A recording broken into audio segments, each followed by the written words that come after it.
حضرت علی رضی اللہ تعالیٰ عنہ کا فرمان ہے، تمہارا ایک رب ہے پھر بھی تم اسے یاد نہیں کرتے، لیکن اس کے کتنے بندے ہیں پھر بھی تمہیں نہیں بھولتا۔ رسول اللہ صلی اللہ علیہ وسلم نے مدینہ منورہ سے جس راستے سے گزر جاتے تو لوگ اس راہ میں ایسی پیاری مہک پاتے کہ پکار اٹھتے کہ ادھر سے اللہ کے رسول صلی اللہ علیہ وسلم کا گزر ہوا ہے۔ جب بھی دعا مانگو تو اپنی اوقات دیکھ کر نہیں، اپنے رب کی شان دیکھ کر مانگو۔ رسول اللہ صلی اللہ علیہ وسلم نے فرمایا، ایمان کی بلندی 4 باتوں میں ہے۔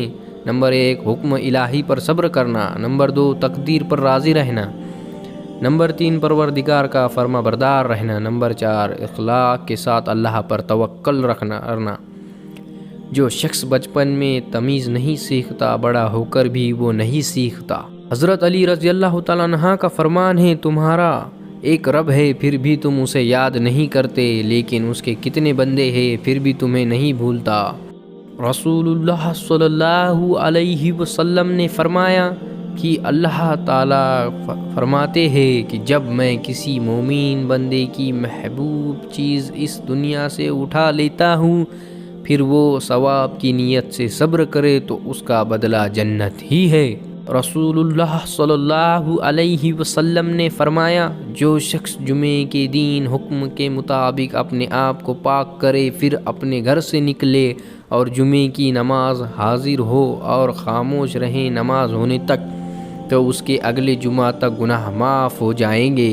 جس گناہ سے اللہ کی لعنت ہوتی ہے وہ جھوٹ ہے، جب گناہ سے پکڑ ہوتی ہے وہ ظلم ہے۔ اصل طاقت برداشت کرنے میں ہے، انتقام لینے میں نہیں۔